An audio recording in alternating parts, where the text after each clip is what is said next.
Boa noite, companheiros. Está começando mais um resumo do dia. Hoje, terça-feira, 15 de fevereiro. Estou eu aqui, Caio Túlio, e na presença também do companheiro Roberto França. Hoje o companheiro Antônio Carlos não pôde apresentar o programa, está participando aí de importantes reuniões e discussões. E nós vamos tocar aqui o programa de hoje, que traz aí na pauta uma série de questões importantes e de discussões, né, do dia. Então, nós temos aí, por exemplo, a crise da Covid-19, que se estende até hoje, que é escondida pela imprensa capitalista, né? Então, vamos falar também de temas como as chuvas que causaram inundações aí em Petrópolis. Vamos falar do ataque da burguesia, né, de conjunto à Semana de Arte Moderna, um importantíssimo acontecimento cultural do país, em que a burguesia está atacando, e a gente vai falar, inclusive, chamar você a participar do curso de História do Brasil, que vai acontecer no próximo mês, promovido aqui pelo Partido da Causa Operária. Mas vamos dar mais detalhes depois. Vamos falar aí, vai ter uma chapa identitária contra o Lula, né? Então tem o Eduardo Leite aí podendo se filiar ao PSD para se candidatar. O bolso chamado Bolso Gay, né, Eduardo Leite, no PSD para se candidatar. Vamos ver a chapa identitária, vamos ver se vai acontecer. Dentre outras, muitas outras atividades. Segue a crise na Ucrânia também, vamos comentar um pouco sobre esse tema importante, né? Bom, mas antes da gente entrar na nossa pauta, eu já vou chamar você a curtir esse vídeo, a compartilhar aí nas suas redes sociais, a chamar mais pessoas para assistir, acompanhar, né, e debater conosco esses temas, acompanhar aqui a imprensa operária, independente, revolucionária. E também chamar você a contribuir com a nossa imprensa, com o nosso veículo de comunicação, um veículo proletário, um veículo que defende, né, que dá a notícia, que analisa a notícia, do ponto de vista dos interesses da classe operária e dos trabalhadores. Então, chamar você a contribuir conosco, contribua com a Causa Operária TV, torne-se membro, né? Tem vários tipos, várias modalidades de membro, você pode escolher a que melhor cabe no seu bolso e contribua com a gente. Você pode mandar também o seu super chat, seu super sticker, que faz uma diferença enorme para o desenvolvimento e para a ampliação do trabalho de imprensa, do trabalho de propaganda do Partido da Causa Operária e da Causa Operária TV. Bom, dito isso, eu vou passar aqui a palavra para o companheiro Roberto, para ele dar uma boa noite e depois a gente já começa na nossa pauta aqui com as primeiras notícias. Uma boa noite, companheiros. Vamos fazer uma análise aqui sobre os principais temas e assuntos do dia e fazer uma análise que interessa a vocês que estão aí, né, acompanhando a gente. É isso aí. Bom, vamos entrar no primeiro tema, na primeira notícia. Nós vamos destacar aqui o problema da Covid-19. Né? A gente já vem falando que o problema da Covid-19 no Brasil não foi superado, muito pelo contrário, e nesse momento nós nos encontramos aí numa situação de completo descontrole, e esse descontrole, né, um momento de crise, ele está sendo totalmente ocultado pela imprensa capitalista e principalmente pelos governos que não tomam absolutamente nenhuma medida, né, como não fizeram ao longo de todo o período, né, de mais de 2 anos, não fizeram, o que levou a que o Brasil tenha esses números absurdos, tanto de infecção como de mortes. Bom, então essa situação já beira o completo descontrole. Para a gente ter uma ideia, o Brasil, por exemplo, na segunda-feira, né, nas 24 horas, o Brasil registrou mais de 120 mil casos, né, novos casos de Covid-19 no país, confirmados, e chegando aí a um total de 27 milhões, mais de 27 milhões e meio de infecções no país, né, dados aí divulgados pelo próprio Ministério da Saúde. Nas últimas 24 horas, na segunda-feira, o Brasil também registrou 854 mortes pela doença, levando o número aí de óbitos. No Brasil já chega próximo, né, bem próximo dos 640 mil mortos, né, por Covid-19 no Brasil. A nova onda da pandemia, que na verdade não é bem uma nova onda, né, porque a pandemia ela nunca no Brasil refreou, né, ela teve um pequeno momento que baixou os números, né, no final do ano por conta aí provavelmente da vacinação, do avanço da vacinação. No entanto, ela voltou, né, explodindo, né, já no início do ano. E um dos motivos, né, que a imprensa capitalista também destaca é o problema da variante Ômicron, que seria mais infecciosa, né, e se espalha com mais rapidez. Também o Brasil, nos últimos dias, vem registrando aí número de mortos, beira aos 1.000 mortos por dia, né? Chegando a um momento aí, aquele momento dos piores momentos que a gente viveu da pandemia no início de 2021, né? Então, é o quadro da Covid-19 no Brasil atual, né? A crise não está nem de longe superada, muito pelo contrário, né? E nós estamos vendo novamente, né, a continuação da política dos governos, tanto do governo federal bolsonarista, né, como as pessoas chamam negacionista, quanto dos científicos, chamados científicos governadores, que eles não têm nenhuma política, de novo, não tem nenhuma política para conter a crise do coronavírus. No entanto, e agora eles já não têm mais nem demagogia. Antes eles tinham demagogia, agora nem demagogia eles têm mais, né? Estão abrindo as escolas, é como se não tivesse mais doença, como se o país tivesse voltado à normalidade, o que não acontece. Então tá aí, é uma política aí sim, né, genocida, né? Porque é uma política de permitir aí que a pandemia, que a infecção se alastre, né, profusamente, sem ter a menor, né, intervenção da parte dos governos no sentido de conter a crise, né? Então fica aí a denúncia de que a crise da pandemia continua, se estende no país, não foi embora, como dá a entender a imprensa capitalista. Bom, mas continuando aqui no nosso programa, vamos discutir outros temas. Vou passar agora para o companheiro Roberto, ele falar um pouco aí dos 3 anos depois, STJ adia outra vez a indenização da família do Amarildo. Vou passar para você, companheiro. Então, o caso Amarildo, ele é um caso bastante complexo que mostra a face do Estado, né? Amarildo era um pedreiro que foi assassinado, né, brutalmente pela PM. Foi em 2013 esse assassinato e o Estado, né, foi processado pela família, né? Então, o caso aqui, o caso Amarildo, dessa vez, o STJ, que é o Superior Tribunal de Justiça, formou a maioria, né, sobre uma indenização à família. Só que aí, aquilo que poderia, né, ser um alento, né, claro que nada repara a perda e da forma que foi, né, mas a ministra pediu vistas. Então, a ministra Alzete Magalhães, ela pediu vistas depois de estar 3-1 no placar, né, o que levaria a uma indenização, né, que são valores que são irrisórios pela situação que foi feita, né, a forma brutal com que o Estado brasileiro atua, né, sobre as favelas e a população negra desse país. Então, a Justiça Fluminense, da viúva do Amarildo e seus filhos, ganhariam R$500 mil, né, e a irmã do pedreiro, indenização de 100 mil. Né? Isso é muito pouco perante a vida, né, a perda da pessoa querida, mas mostra a face brutal e cruel do Estado, né?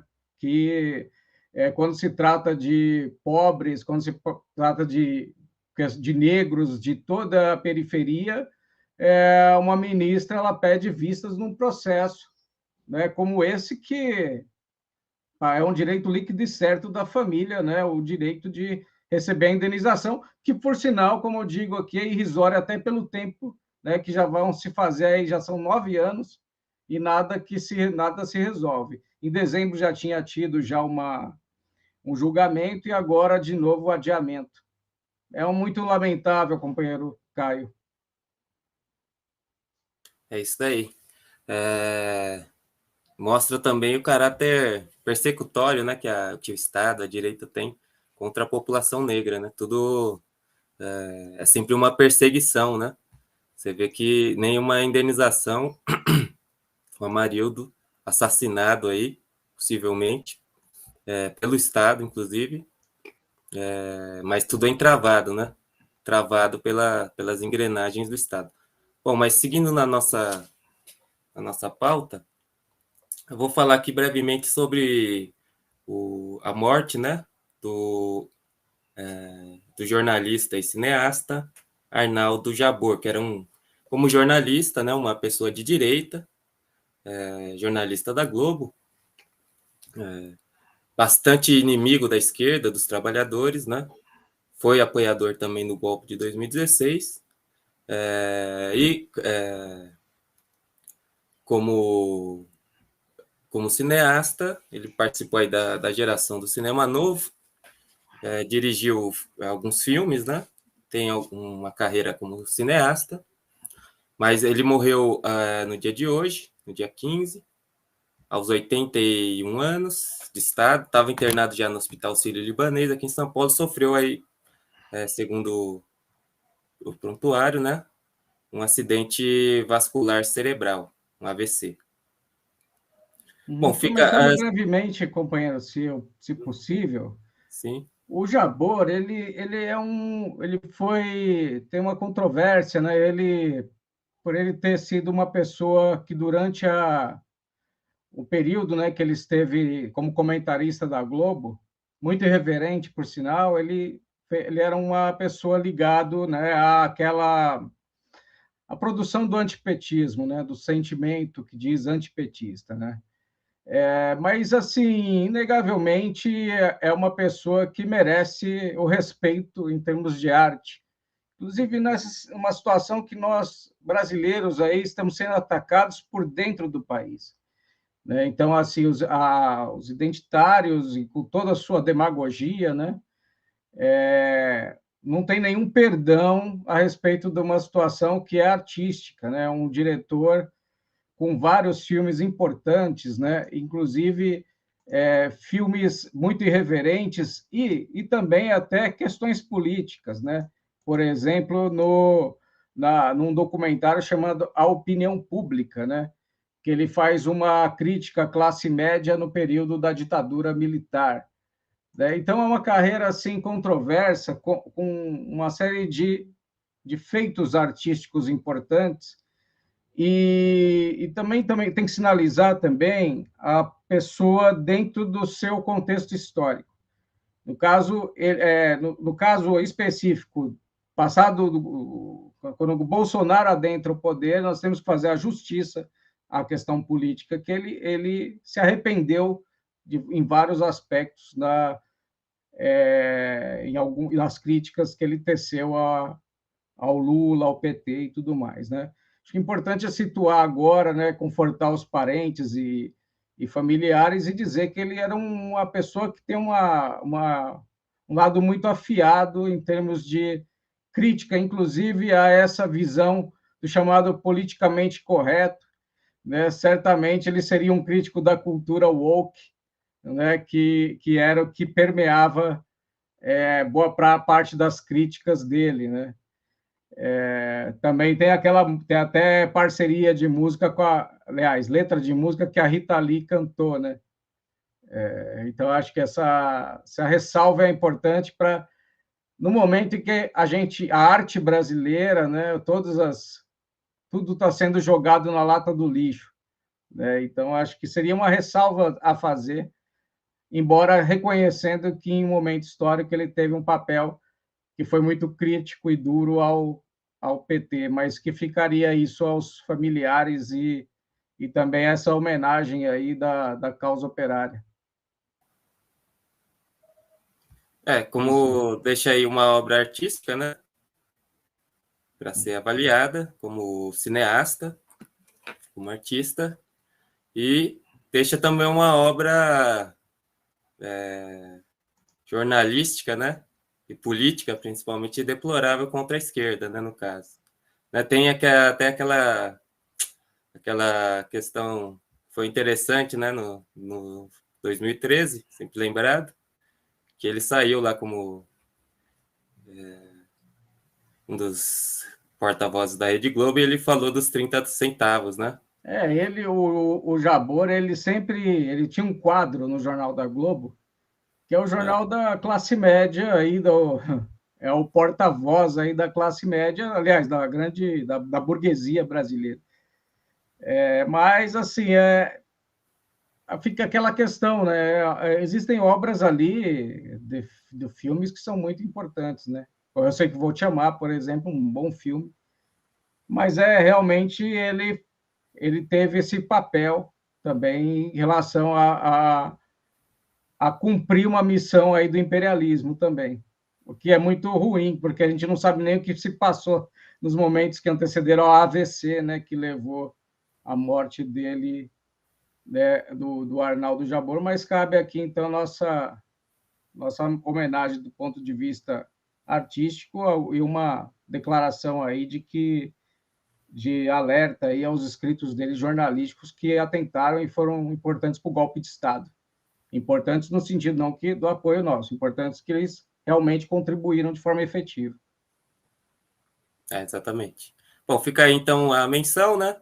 O Arnaldo Jabor como artista e como político representante aí da burguesia, da Globo. São duas figuras aí, a gente pode separar, né? As duas figuras do artista, do político e jornalista deploráveis. Mas seguindo aí na nossa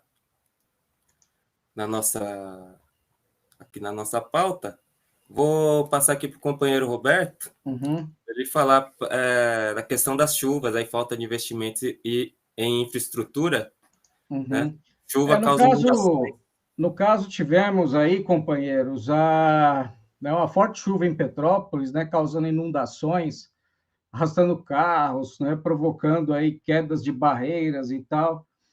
Então, assim, um volume de chuva significativo de 113 milímetros, né, em apenas uma hora nessa tarde, né? Então, é uma situação aí que as cidades brasileiras, né, vivenciam, né, com frequência, sobretudo, né, nesse período de verão, e Petrópolis como numa região serrana, né, com um volume que acaba sendo muito forte, porque você tem as encostas, né? Então, só que o que sinaliza, claro, na visão senso comum, a natureza, ela carrega, ela é responsável e as pessoas também, na hora que elas fazem as construções e tal. Mas a questão é que as pessoas são empurradas a morar em lugares cada vez mais complicados, porque o aluguel é alto, a renda do brasileiro cai e a situação efetiva numa situação na enchente ela vai piorar, né, para as pessoas. E Petrópolis tem problemas bastante frequentes, né, com relação às chuvas, né? Foi uma situação bastante complicada. Eu não sei se a produção tem algum vídeo, senão a gente pode, se não tiver, tem, companheiro? Tem umas imagens, então, ó, vocês podem ver o tamanho, né, da enchente e como que nós tivemos uma situação bastante complicada nesta tarde. Só finalizando aí, é importante dizer que, embora nós tenhamos janeiro é o mês de verão com chuvas, mas o ritmo, né, o ritmo de chuvas e o ritmo do meio ambiente está mudando significativamente. Eu vou dizer aqui, eu sou geógrafo, não defendo o IPCC, o pessoal do painel de mudanças climáticas, a pauta que eles estabelecem, tá? Mas, sem dúvida nenhuma, que tem relações importantes com o ciclo que nós vivenciamos hoje de uma malversação ambiental, né, companheiro Caio? Se quiser comentar, a gente... Beleza, é isso aí, perfeito. É, Eu vou, só antes de seguir, eu vou dar uma boa noite aqui para os companheiros que estão acompanhando aqui no chat. Então, boa noite para o companheiro LC29, para a Nilza Ramos, companheiro sou eu, Osni Castro, companheiro Revolução Popular do Brasil, companheiro ou companheira, né? E agradecer já pelo super sticker que o Revolução Popular do Brasil mandou aqui para a gente agradece muito. Convida também todos os outros companheiros a fazerem o mesmo. Também aqui mandar um boa noite para Monique FC, companheiro Jesus Era Humano, Aurélio dos Santos, para o companheiro Carlos Santos, para a companheira Nilza Ramos, né, e para o companheiro Lino Alves, que estão aqui acompanhando, debatendo aqui no chat, debatendo inclusive aqui a questão do Arnaldo Jabor, né, que foi comentado. Bom, mas seguindo aqui na nossa pauta, a gente destacar aqui uma questão importante, fazer já um convite também, que é a questão da Semana de Arte Moderna. Bom, esse ano aqui, 2022, a gente tem uma série de datas históricas, né, que estão comemorando aí datas importantes, como, por exemplo, os 200 anos da independência nacional e os 100 anos, né, da fundação do Partido Comunista Brasileiro, do tenentismo, né, também. E um dos acontecimentos importantes, está fazendo aí um aniversário esse ano, um aniversário de 100 anos, é justamente a Semana de Arte Moderna, né, um acontecimento cultural da maior envergadura, né, no Brasil. Reuniu aí um grupo de intelectuais, de artistas, né, que viriam a ser aí os principais artistas, inclusive, do século XX, muitos deles, como Mário de Andrade, Oswald de Andrade, Vitor Brecheret, né, Heitor Villa-Lobos, de Cavalcante e muitos outros. E essa Semana de Arte Moderna, né, que durou de segunda a sexta-feira, foi uma expressão, né, importante, cultural, da cultura brasileira e do próprio nacionalismo, né, brasileiro. Foi uma dos movimentos artísticos, modernismo brasileiro, né, importantíssimos. Bom, que se liga, né, com esse ano de 1922, foi um ano também marcante na história brasileira. Bom, a burguesia de conjunto, né, e boa parte, inclusive, da esquerda identitária, no entanto, tem uma opinião muito diferente, né, sobre a questão da Semana de Arte Moderna, do modernismo brasileiro, né? A burguesia saiu já atacando, né, a Semana de Arte Moderna. Então, a Folha de São Paulo lançou um artigo dizendo que o nacionalismo da Semana de 22 é um mito, não haveria nacionalismo nenhum. Eles estariam aí, na verdade, influenciados totalmente pela cultura europeia, que é uma bobagem, né? Essa colocação. Também a Globo, né, coloca aí a questão da paulistocêntrica, né? Quer dizer, a Semana de Arte, e que isso daí reverbera setores da esquerda identitária, que a Semana de Arte Moderna ofuscou muito do que estava sendo produzido em arte em outros lugares, né? Ofuscou, né? Não permitiu que muito da arte estava sendo produzida viesse à luz e que o pessoal era... Bom, aí tem a crítica identitária de hoje, né? Que o pessoal era branco, de classe média alta, paulistano, ou do centro, né? Não era da periferia, etc. Coisas que não tem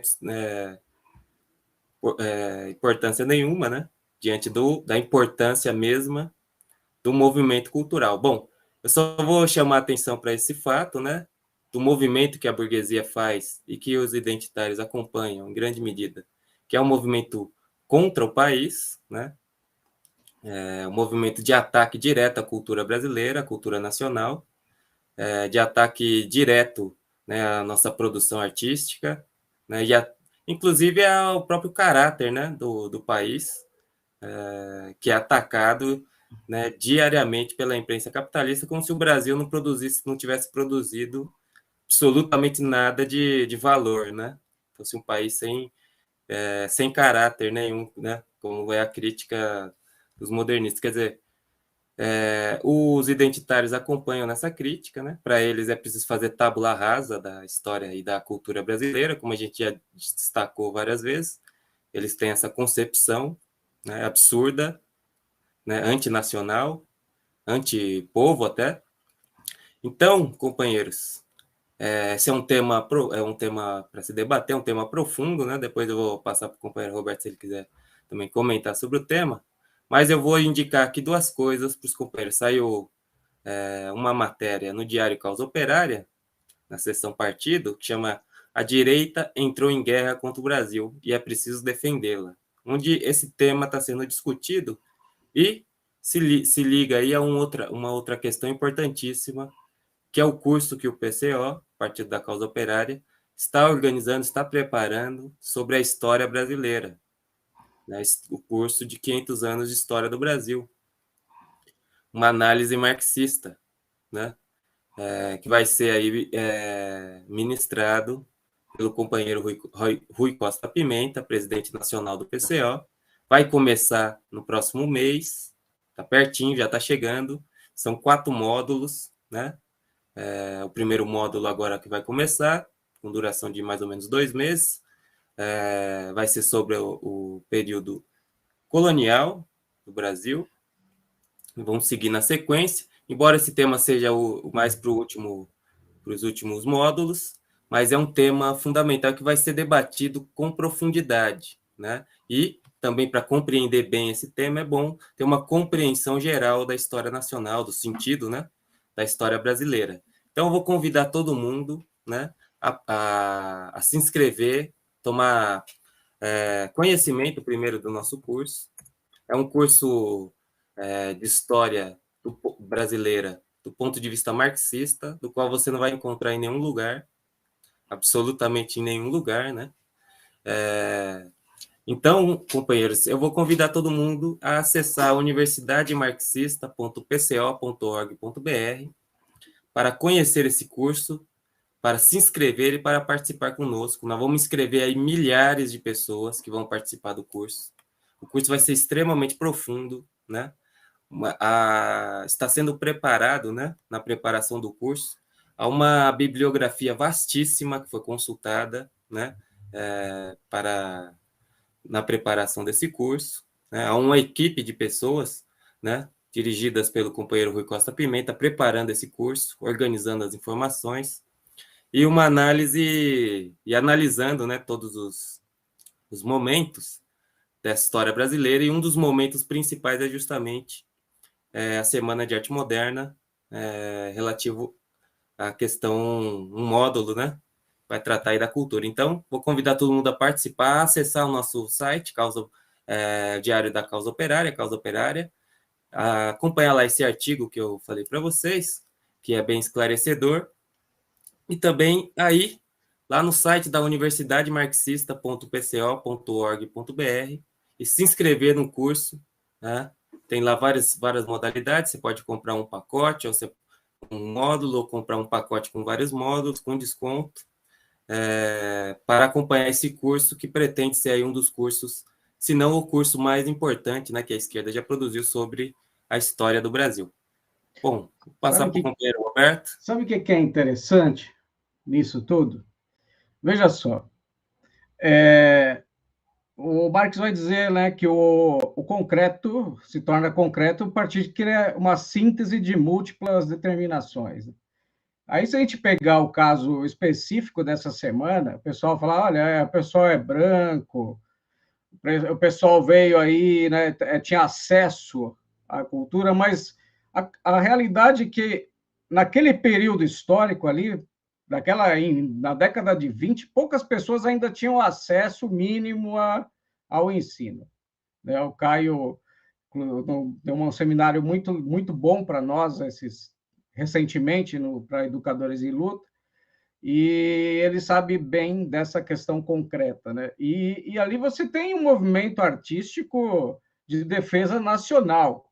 Heitor Villa-Lobos, falar que o Heitor Villa-Lobos, se cancelar um homem como esse, né, de uma obra sensacional, um dos maiores musicistas, maestro, compositores, com uma obra maravilhosa, reproduzindo, inclusive aquele trenzinho caipira, reproduzindo o que é o Brasil. Veja só, é um movimento fundamental, sem dúvida nenhuma. O que estava disponível naquele momento era o que era possível. Quando a gente fala já finalizando esse comentário, quando a gente fala do domínio da energia nuclear, nós não temos ainda o domínio das cadeias produtivas de chip, por exemplo, produção de microprocessadores, mas de nuclear a gente tem. Que é outra coisa também que eles querem cancelar também. A gente tem que, para voltar ao tempo viver numa oca e resetar o Brasil, né? Dar o reinício. Então, é importante. Então, o curso vai trazer a realidade concreta. O que é possível produzir dentro das condições que nós temos no momento. Né? E nesse momento, nós temos uma esquerda que está retrocedendo a sua capacidade analítica, vendendo o Brasil até na sua cultura. Né? E a gente não consegue ter uma capacidade de fazer uma análise. Recentemente morreu um pianista, né? Que é um dos maiores pianistas do mundo, me desculpe que eu agora não lembro o nome, poucas homenagens a ele, justamente por causa dessa tabula rasa aí, companheiro Caio, devolvendo já para... É isso daí. O Nelson Jobim, né? O Nelson Jobim, que você... Sim, acho que era ele, porque eu me lembro que ocorreu, eu mesmo não conhecia, mas justamente pela forma com que os meios de comunicação, a imprensa tradicional em geral, e também às vezes não coloca à disposição das pessoas. Nelson Freire, no caso. Isso. Exatamente. Mas o importante é deixar o registro, por causa que essa colocação minha, inclusive, demonstra esse problema da gente elevar nossa cultura aos patamares de uma cultura brasileira, que é uma das ferramentas para a gente, inclusive, romper com o imperialismo.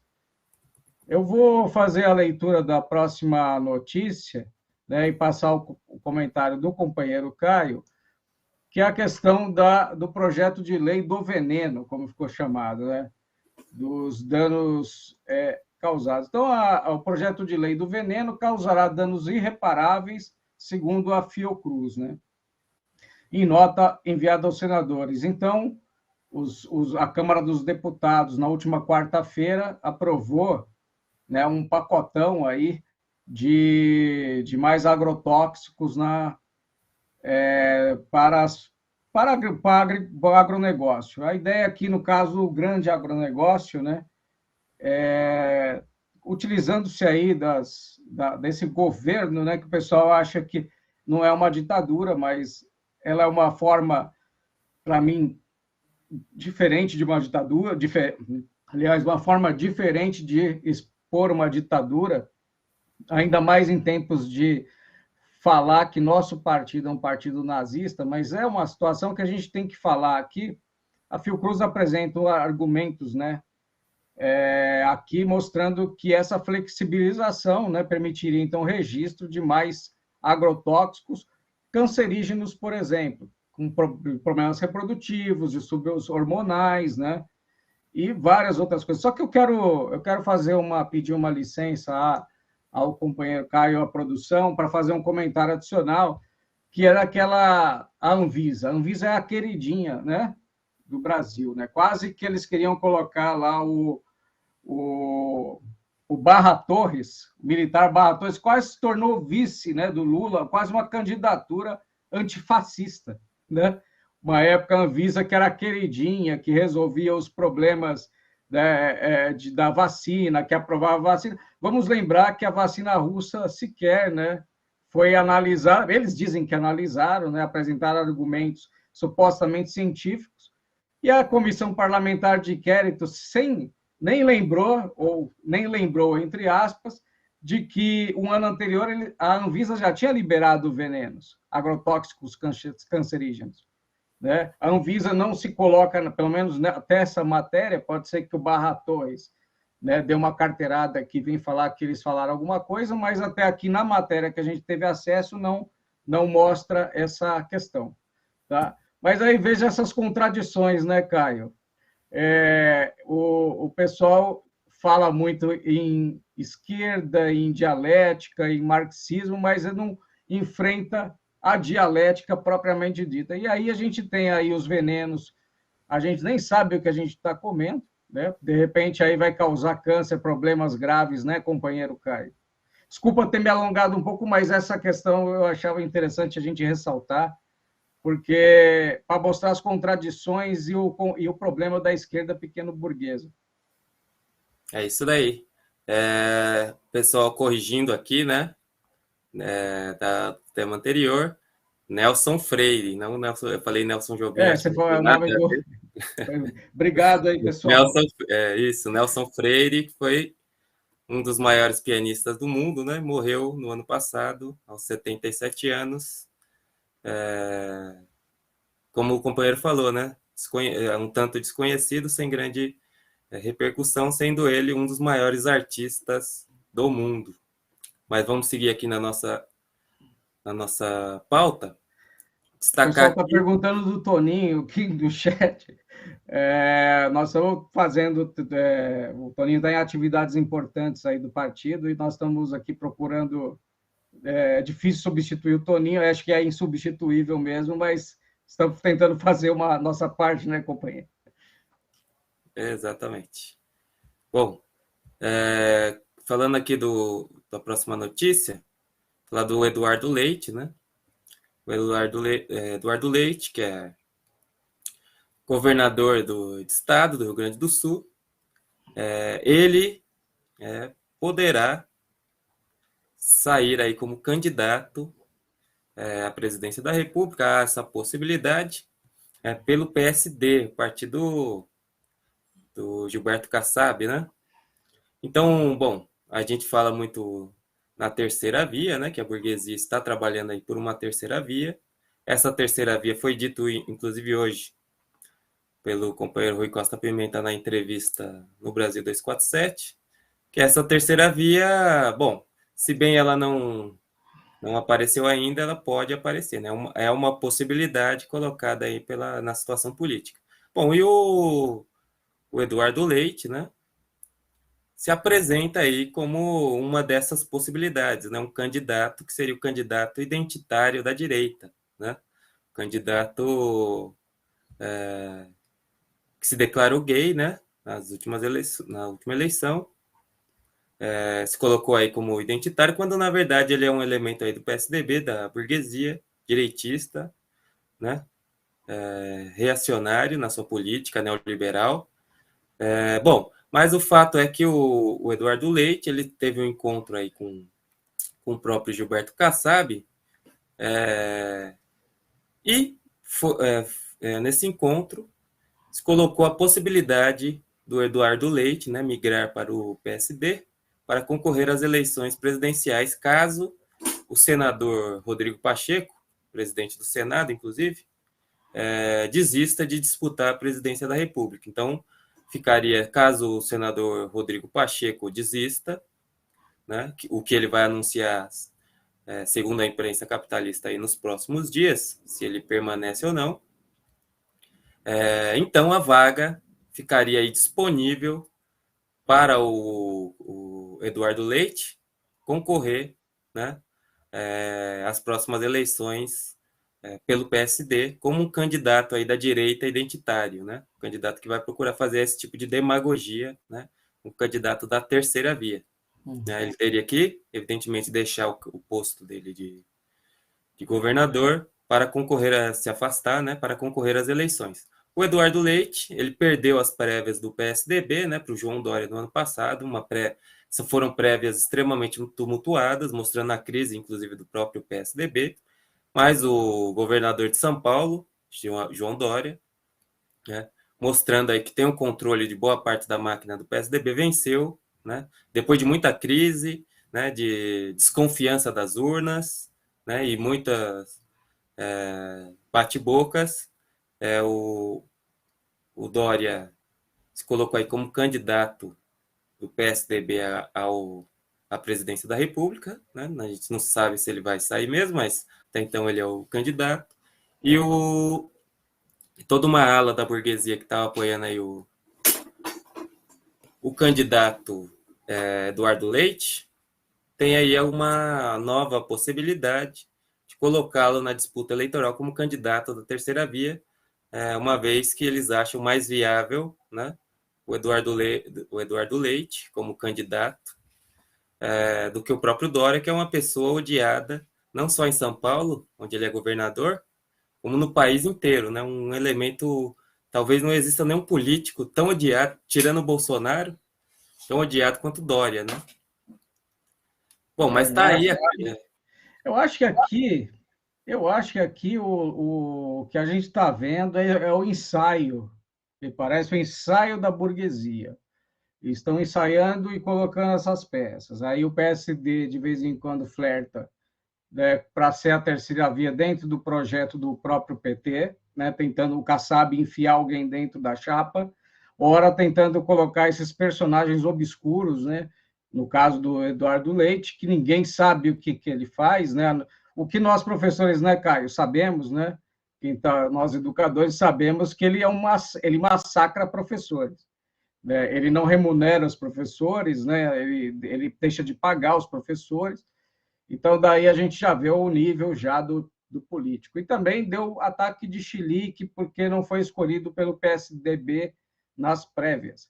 Então, acho que o que vai acontecer é esse ensaio aí, né? Que uma pessoa da Globo News aí, né? Não vou falar o nome da pessoa, mas ela está ali, inclusive, aí com dizendo que é um furo aí, que provavelmente vai vir o Eduardo Leite pelo PSD. Me parece um golpe de constituição de federações de partido para constituir um grande PSDB. Né? Seria um mega PSDB depois da crise, né, do PSDB, e aí criar um grande PSDB aí com figuras que eu não me surpreenderia se ele fosse vice numa federação partidária aí com o Dória, numa chapa PSDB e PSD. Só falta o B ali para ficar igual, né? Aliás, PSD era aquele partido, né, de direita lá do pré-ditadura, né? Então, aí, assim, acho que é isso que nós vamos enfrentar, companheiro Caio, uma situação aí de ensaio da burguesia. Acho que o Pacheco não tem nenhuma capacidade não tem nenhum carisma, né? E eles vão tentando ensaiar esses nomes para ver se reeditam Collor de Mello, né? O candidato coxinha de estimação. Só que agora na versão idente, né? Idente leite. Né? Essa me parece que é a versão. Isso aí. Bom, agradecer aqui o companheiro Sou Eu pelo super sticker e também os companheiros que estão debatendo aqui no chat, tem bastante gente aqui acompanhando o programa. Destacar alguns companheiros que estão participando. Companheiro Anderson Andrade, companheira Angelina Dias, companheira Estefânia Robustelli, companheiro Sem Chance, companheira Berta Pereira, Usni Castro, José Augusto, companheiro Marcel Santos, todo mundo que está participando aqui, debatendo, discutindo as questões, os principais temas, e também pessoal se manifestando aqui com já a saudade aí do companheiro Antônio Carlos, que não participou ontem, né? Nem hoje, mas amanhã, com certeza, ele estará presente aqui no programa para fazer aqui a discussão do Depois resumo. dessa, nós vamos ser mandados embora aqui. Né, companheiro? Vamos ser mandados embora aqui pela audiência. Pessoal, o companheiro Toninho está em atividades importantes, nós estamos tentando fazer o melhor trabalho possível. Vamos adiante, companheiro. São duas matérias do PT, e aí eu apresento essa e você complementa e já fala na sequência a análise e apresenta o tema. Pode ser, companheiro? Vamos embora aqui. Veja só essa aqui, né? Um manifesto, né? Que reúne não petistas, né? Em defesa da eleição de Lula. Veja só, né? A situação da burguesia em termos de candidatos, ela está tão difícil, né? Que eles não conseguem arrumar um candidato. E aí você começa a aparecer figuras golpistas, né? Por exemplo, um documento encabeçado pelo Randolph Rodrigues, né? Tudo bem, numa democracia liberal burguesa, quem ganha é a maioria no voto, né? Vai saber se essas urnas, as urnas eletrônicas da esquerda pequeno burguesa, né, como que vai ser isso tudo. Mas o Randolph encabeçou aqui uma lista em apoio, né, da eleição do Lula. Essa lista encabeçada pelo Randolph, né, tem a assinatura, por enquanto, de 50 pessoas, como até o Chico Buarque, que recentemente, né, capitulou aí com a música dele, né, com açúcar e com afeto, e tem aqui figuras abjetas, gente, como o senador Cristóvão Buarque, do Cidadania. Veja só, o Cristóvão Buarque ele vai decaindo, né, no direitismo dele de cidadania, mas está aqui, né, com o Lula. Né? Espero que não seja por um novo golpe. Figuras como a empresária Rosângela Lira, ligada ao movimento Vem para a Rua. Né? Então, até o ex-ministro Milton Seligman, que era do governo do Fernando Henrique Cardoso, enfim, uma chapa plural, companheiro Caio. Com isso, nós não estamos falando que nós não defendemos Lula, mas é muito interessante como setores do passado aí recente de golpes, né, e críticas ao governo, claro que crítica é necessário, precisa fazer, mas eram críticas do padrão golpista, né? Sem nenhum fundo de materialidade, companheiro Caio. É isso daí. Bom, vamos tratar agora da próxima notícia, que é a questão que o PT já considera aí a possível formação da federação, mas sem o PSDB, desculpa, sem o PSB. PSB. É, enfim, sem o PSB. Bom, o candidato, na verdade, pré-candidato ao governo de São Paulo, Fernando Haddad, ele, em uma entrevista para o jornalista Luiz Costa Pinto e Eumano Silva, né, ele, na TV 247, ele falou que nós, né, o PT, queremos federar. Nós temos dúvidas daquilo que queremos fazer. PV, não temos dúvidas daquilo que queremos fazer. PV e PCdoB também não. O PSB tem. Então, mostrando aí que tem uma crise, né, com o PSB. Essa crise se expressa em várias localidades, como em São Paulo mesmo, né, onde tem uma crise aí com o Márcio França. Foi oferecido, segundo consta, ao Márcio França, do PSB, possibilidade de ser até vice do Haddad, ou mesmo candidato ao Senado, mas há uma crise evidente não só em São Paulo com o PSB, como em outras partes, né? E o PT já considera, portanto, fazer aí essa federação sem o PSB, né? Mostrando o PSB está exigindo aí uma série de vantagens para apoiar o PT, né? Inclusive para apoiar a candidatura Lula, mostrando que é um partido ultradireitista, né? É um partido de direita, né? Que muita gente vê como um partido de esquerda, mas hoje em dia já o PSB é plenamente um partido da burguesia, da direita. Não tem nada a ver com um partido de esquerda. Então, você tem uma série de alianças, né? Que o PSB exige, né? Não só em São Paulo, como em outros locais, né? Por exemplo, você exigir, por exemplo, que o PT abra mão da candidatura do Haddad, por exemplo, para apoiar o Márcio França, ou coisas do gênero. A gente não sabe exatamente qual que é o grau de exigência do PSDB para essa federação. Bom, embora isso esteja acontecendo, né, o PT já mostrando aí que está com algum grau de embate, né, com o PSB, não vai se curvar a todas as exigências, mostrando que se não dá para chegar a um acordo, eles vão fazer a federação fora, né, por fora do é uma possibilidade, né, fazer a federação por fora do PSB, que está colocando aí uma série de, de obstáculos, né, de exigências para participar dessa federação, como para apoiar a candidatura Lula, que eles não apoiam, de fato, são, como eu falei, um partido da burguesia. Outro ponto que a gente tem que destacar que é o caráter extremamente negativo da federação, dessa política, né, em geral, independentemente do com PSB, sem PSB. É uma coisa que foi organizada, inclusive, pela burguesia, né, pós-golpe. Eles criaram essa modalidade, tiraram lá a modalidade que tinha de coligação antigamente, né, e criaram a modalidade de federação, que é uma política, evidentemente, para pressionar os partidos, principalmente o PT, para a direita. Então, por exemplo, o PT quer se federar aí com o PV, Partido Verde, um partido de direita golpista, e com o PCdoB também, que é um partido que tem uma política que é mais conservadora, vamos chamar assim, do que do próprio PT.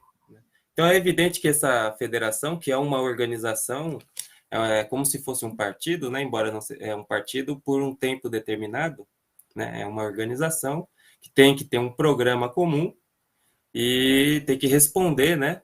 Caso esse programa seja ferido por alguma das partes, tem que responder na justiça, correndo o risco até de perder o fundo eleitoral. Bom, é evidente, torna evidente que esses partidos aí na federação vão pressionar o PT à direita, né? Não tem nem como a gente não pensar dessa maneira, né? Tanto o PV como o próprio PCdoB também, em alguma parte. Então tem que destacar isso daí, que embora o PT tenha colocado aí um limite às pretensões oportunistas do PSB, né? Que quer tudo para supostamente apoiar o Lula, o ex-presidente Lula, e participar da federação, eles querem tudo. E o PT está colocando aí impondo aí algum limite a essa chantagem. Né? O problema, né, assim, eu vejo essas coisas, companheiro Caio, assim, o PT tem uma ala direita muito alinhada com esses interesses de cargo também. O PT é um partido nacionalista, a gente tem que defender com unhas e dentes também. A gente tem que defender, mas tem muita gente querendo essas federações. Algumas manifestações da presidenta Gleice estão sinalizando para esse tipo de processo que vai levar o PT, eu entendo, como uma fragmentação muito grande. Eu acho que os setores mais combativos do PT, por exemplo, pessoas ligadas às bases do PT, elas tendem a ir a procurar outros agrupamentos. Creio que, inclusive, o PCL está de portas abertas aos companheiros, né? Inclusive no processo de filiação, os companheiros mais combativos também. Mas o PT tem que estar esperto, porque esse vai ser um golpe de 4 anos junto com esses partidos. O PSB é um partido de direita. Será que o PT não entendeu ainda? Né? Assim, agora tudo bem, é preciso governar, é preciso ter o Estado mais importante do Brasil para poder fazer o governo. A gente considera na democracia burguesa um elemento importante, mas é um alerta que a gente tem que ver, que é o que está acontecendo no Chile. O Chile caminhou para essa federação partidária, eliminou Daniel Radui dos quadros de competição, que seria o membro mais à esquerda no Chile. Então, a gente está correndo um risco enorme, inclusive até, de repente, de um golpe de mão em relação ao próprio Lula. Eu acho que a história recente mostra aí que a gente já sofreu muito com esses partidos de direita. O PV mesmo é um partido que atacou fortemente o Lula, a candidatura Dilma. né, recentemente na eleição de 2014, com Eduardo Jorge.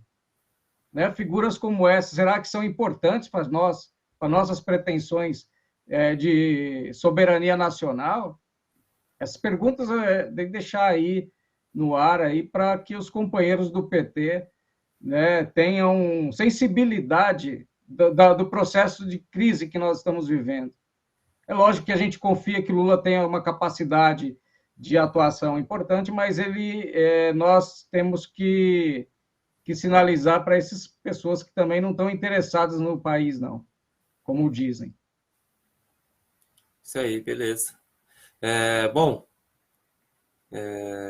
vamos para a próxima. A gente está chegando aqui, nos aproximando aqui do finalzinho do programa, mas ainda tem aqui algumas notícias internacionais importantes que a gente vai destacar aqui. Então, eu vou passar para o companheiro Roberto para falar o problema, um pouquinho da crise, né, e da provocação imperialista na Ucrânia. Nós estamos vivendo aí agora o momento de provocação, que é a forma que os Estados Unidos escalam os conflitos internacionais, né? Então, eles encaminham a todo tipo de situação de conflito, a escala de conflito a partir de mentiras. Né? A mais famosa seria no Iraque, muito armas de destruição em massa, etc. e tal.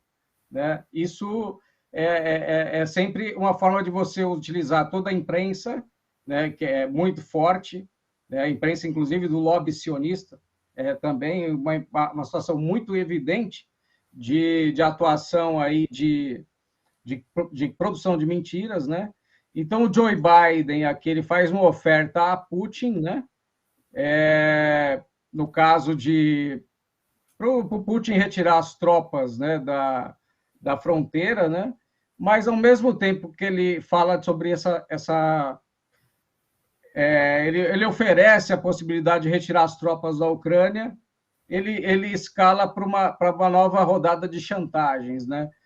Então, ao mesmo tempo que ele elogiou a decisão do Putin de anunciar a saída de 150 mil tropas, né, de perto ali das regiões que é território nacional da Rússia, né? Que é muito interessante, porque é como se você falasse, olha, não, assim, ó, Caio, não fique na área da sua casa, que você não pode sair ali nem para fumar um cigarrinho, né? Então, aí você vai tirar 150 mil tropas, mas, ao mesmo tempo, o Biden ele atua nos bastidores, né? Inclusive, eu já vou emendar, porque a gente já está chegando ao fim, né? Já utilizando todo o conjunto, né, do imperialismo ali nos Estados Unidos e o Partido Republicano também atuando aqui para fazer ameaças também à Rússia, né? Então, aqui, só para colocar em contexto, o Biden do Partido Democrata, que é o partido mais imperialista, né, entre os dois grandes partidos dos Estados Unidos, o Biden e o Partido Democrata têm uma maquinaria de produção de guerra e de relações com a OTAN muito mais alinhada e estratégica do que o pessoal do Partido Republicano, mas, ao mesmo tempo, o Partido Republicano também já está anunciando um pacote de sanções contra a Rússia, né, no parlamento. Então, essas sanções elas têm relação com o gasoduto Nord Stream, com relação aos bancos, né, da Rússia. Então, a cada momento, então, apesar de se colocar uma oferta, né, que se tirar as tropas, 150 mil tropas da fronteira, eles vão parar essa escala de mentiras, eles vão e estabelecem novas campanhas dentro do parlamento, dentro dos bastidores. Então, não vai ser uma situação nada fácil, né? Tem que fazer um alerta aqui que definitivamente a Ucrânia ela tem uma condução de uma política neonazista, não é neonazista falando de forma retórica, existe uma política neonazista, inclusive de étnica, né, de massacre aos russos, né, de limpeza da língua russa da Ucrânia, e isso faz parte de uma política nazista, além de todas as políticas de extrema-direita clássicas. Então, é importante que a gente sinalize para esse problema Só para a gente finalizar aqui, né? Por exemplo, jornalistas sequer mencionam, né, a presença do Batalhão Azov, né, que é uma milícia paraestatal, mas é uma milícia ligada aos valores do Stepan Bandeira, que é um colaborador do Adolf Hitler na Segunda Guerra Mundial. Aqui está claramente colocado o problema que nós estamos vivendo, e a imprensa, enquanto vai falar do monarca, né, como se ele tivesse uma suástica, a imprensa imperialista sequer fala que ela apoia, de fato, o nazismo. Apoia o nazismo na forma aqui que vocês estão vendo nessa imagem aí do Batalhão Azov, né, que vocês não vão ver a suástica, mas vocês vão ver essa atuação. E aqui, né, o Joe Biden, ele vai impulsionar, assim, e alguns bastidores até dizem que o Biden talvez não seja o próximo presidente e vai vir aí Hillary Clinton, né, que é a inimiga número 1 da Rússia, né? Seria o inimigo mais mortal para a Rússia. Então vai ser tempos muito difíceis e vai elevar aí, vai ter problema com petróleo, vai ter problema com combustíveis. Então também nós precisamos ter um líder aqui no Brasil como o Lula, né? Porque aí o Lula consegue estabelecer a exata medida aí de equilíbrio de poder necessário nesse período histórico, companheiros. Desculpa ter me alongado nisso, mas essa situação, ela dá uma certa angústia aqui e a gente precisa comentar. E me perdoe se eu estendi demais, companheiro Caio, mas eu fiz as duas notícias ao mesmo tempo porque elas fazem parte dessa conjuntura. Beleza, maravilha. Bom, chegamos ao fim aqui do nosso programa, mas antes a gente vai ter aqui para quem estava com saudade aí do companheiro Antônio Carlos, vai ter a coluna dele daqui a pouquinho. Eu vou passar para o companheiro Roberto se despedir, e eu já me despeço por aqui. Então, companheiro Roberto, você pode se despedir e anuncia aí a coluna do companheiro Antônio Carlos, a baixa campanha de caça às bruxas. Companheiros, uma boa noite para vocês, né? Um beijo para todo mundo. Desculpa se era a gente, não o Toninho, que não tem como substituir, mas aqui tem a mensagem dele aqui sobre as caças às bruxas. Nós estamos todos sendo cancelados aqui do PCO, tá bom? Mas nós vamos resistir. Resistência de verdade, não é aquela das conversas dos hashtags, não, né? Então, vamos ficar com o nosso companheiro Toninho aqui. Até mais, boa noite. Olá! No programa de hoje, queremos tratar da evolução da verdadeira onda reacionária que tomou conta do país nos últimos dias, embalada pela iniciativa de setores ultradireitistas que resolveram intensificar a sua campanha de ataque às liberdades e direitos individuais. A campanha, iniciada com ataque ao apresentador Monark, do podcast Flow, acabou ganhando outros contornos com a entrada em cena de vários outros elementos. O próprio Monark foi duramente atacado, acabou perdendo a sua posição de apresentador do programa e de sócio, né, do podcast que ele mesmo havia criado, por conta de uma iniciativa de setores ultradireitistas, reacionários, como verdadeiros cafetões, empresas ligadas aí ao setor de prostituição, elementos cuja fortuna, empresas vieram de grupos que colaboraram diretamente com o nazismo, não em abstrato, em palavras. O nazismo de Adolf Hitler, lá no século passado, como a Puma. Bom, e a campanha se intensificou com setores como a Rede Globo, a golpista e ultra-reacionária Rede Globo, procurando tirar vantagem, inclusive porque o programa apresentado por Monark vinha tendo grande repercussão e audiência, sendo o mais destacado ou um dos mais destacados do setor. Junto a essa onda reacionária, contra o apresentador que simplesmente anunciou, né, declarou a sua opinião sobre a liberdade, né, o direito que deveria existir de que grupos, na opinião dele, nazistas pudessem se legalizar no Brasil. Isso num programa com a presença de 2 deputados federais, né, sendo que um deles, Kim Kataguiri, o pioneiro fascista do MBL, passou a ser ameaçado, inclusive, de cassação do seu mandato. Bom, essa campanha, como dissemos, repercutiu na Globo, tem a participação de setores golpistas do Judiciário, do Supremo Tribunal Federal, e chegou a ganhar até mesmo o apoio, ora bolas, do presidente da República, o capitão fascista Jair Bolsonaro. Ele que, há pouco tempo atrás, se encontrou com representantes mesmo orgânicos do Partido Nazista em estruturação na Alemanha, procurou-se, se valendo da onda, criticar o nazismo, se dizer contra o nazismo, para daí passar também ao ataque à esquerda. Dizer que todas essas ideologias, supostas ideologias conservadoras, reacionárias, ou melhor, nas palavras do Bolsonaro, que pregam a violência, como o nazismo e o comunismo, deveriam ser proibidas e perseguidas.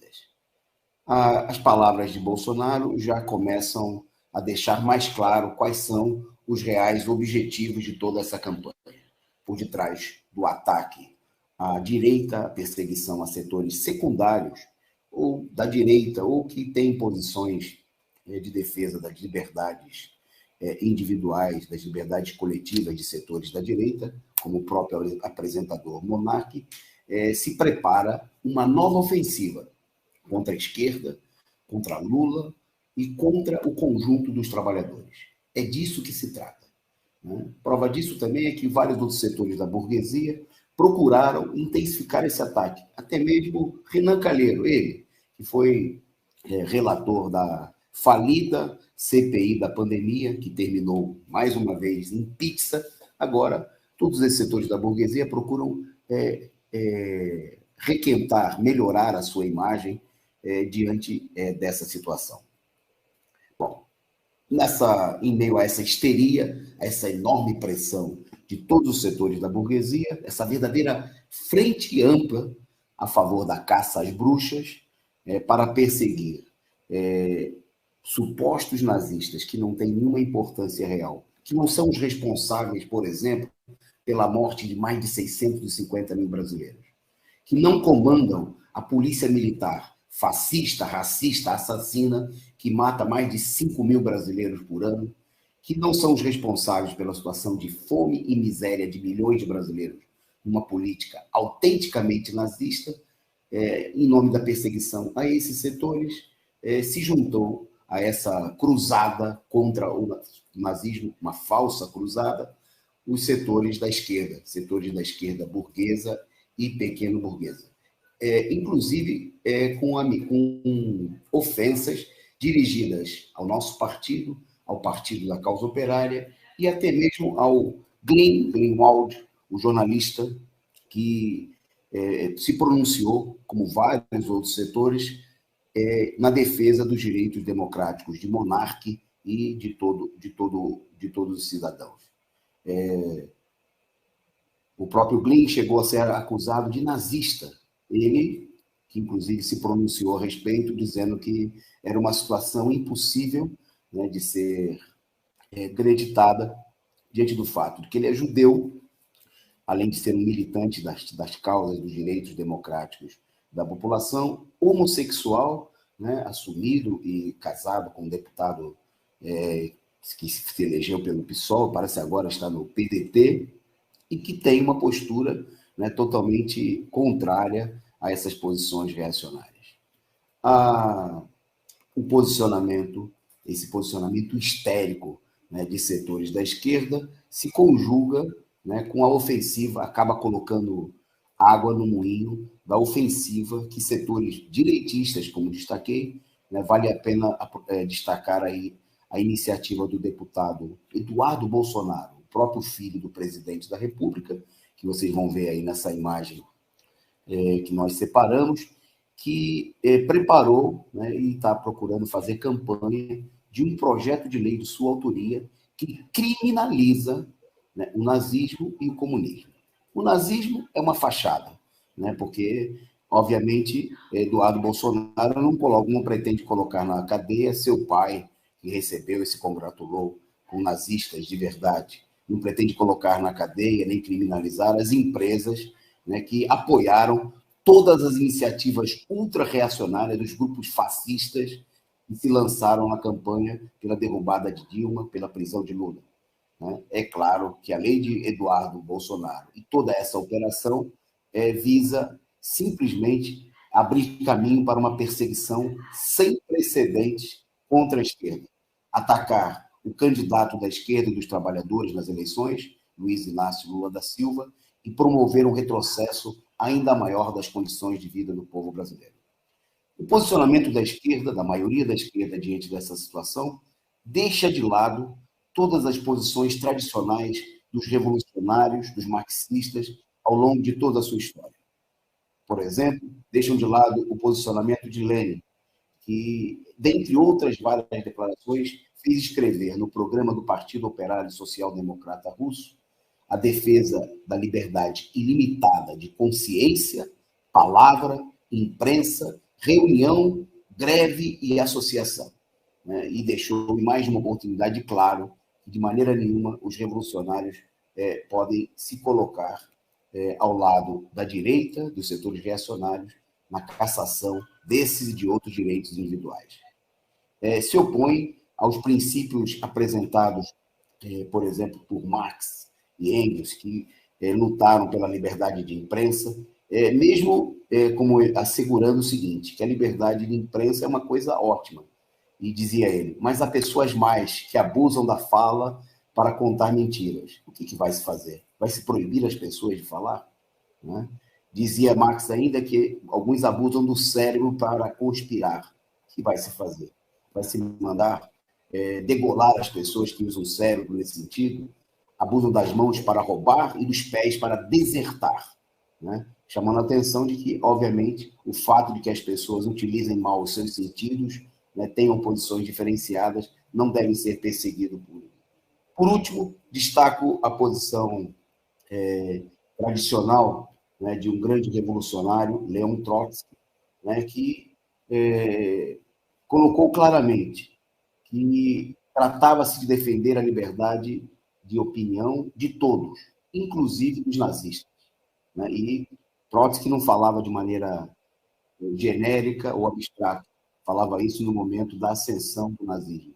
Né? E aí a gente destaca a frase dele, a classe operária nos países capitalistas, ameaçadas com sua própria escravidão, deve se colocar na defesa da liberdade para todas as tendências políticas, incluindo as de seus próprios inimigos irreconciliáveis. Essa é a posição tradicional da esquerda revolucionária, da esquerda marxista, que vem sendo abandonada por setores da esquerda, inclusive por alguns que se dizem marxistas e até trotskistas. Contra essa posição, chamamos a esquerda a romper com a frente ampla de colaboração com a política de caça às bruxas levada adiante pelos setores mais reacionários da direita.